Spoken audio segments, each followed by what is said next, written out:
Alors, petite vidéo rapide pour voir comment passer d'un sketch dans P5.js, comme ceci, qui produit un visuel. Ce visuel, on peut d'habitude avoir une petite fonction qui va le sauver au format JPEG, donc grid pixel, rien à voir avec le vectoriel à ce stade. Et ici, ce qui nous intéresse, c'est d'arriver à récupérer ce visuel-là au format SVG, donc 100% vectoriel, qu'on puisse l'ouvrir et l'éditer, le poursuivre dans Inkscape par exemple. Pour ça, je vous renvoie, je mettrai un petit lien dans la description de la vidéo vers cet article de Goriasan sur les SVG et P5.js, ce qu'est le fichier SVG, etc. C'est très intéressant, je ne vais pas aller dans le détail ici, mais parce que c'est un petit peu avancé par rapport à là où on est aussi.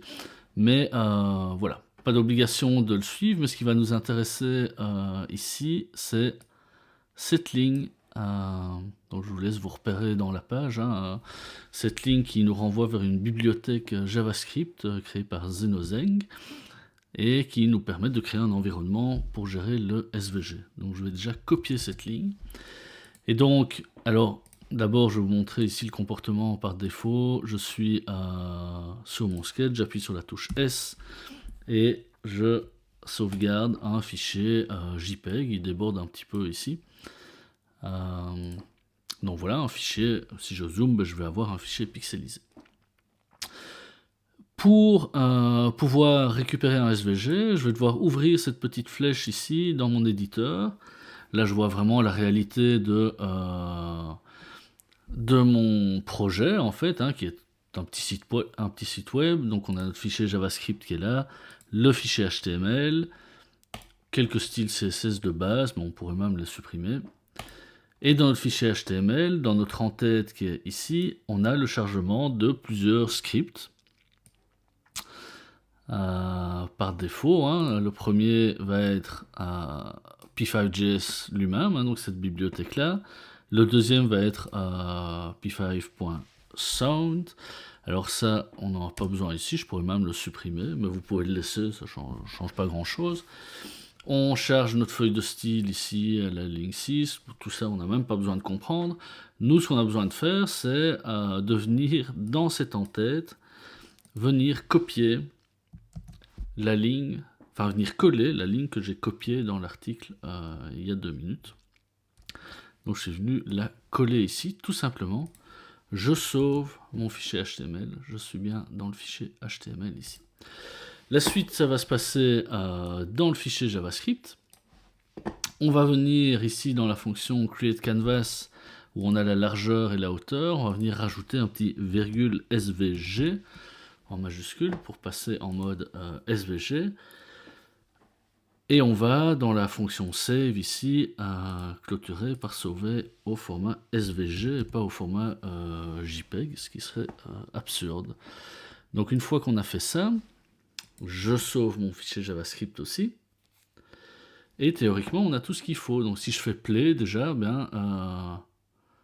voilà, ça va me reproduire mes images comme avant.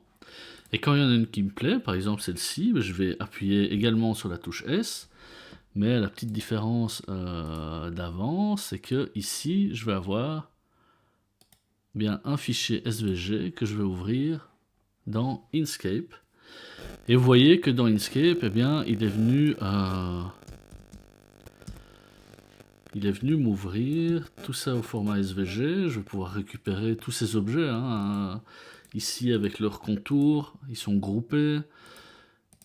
Et j'ai bien tout ce qui déborde de mon espace de travail. Donc c'est tout ce qui est dessiné, même au-delà de l'espace de dessin dans mon éditeur.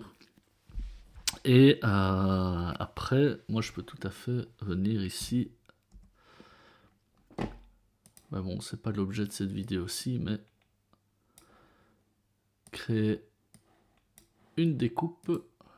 Objet découpe. Voilà, si j'ai envie d'obtenir ceci.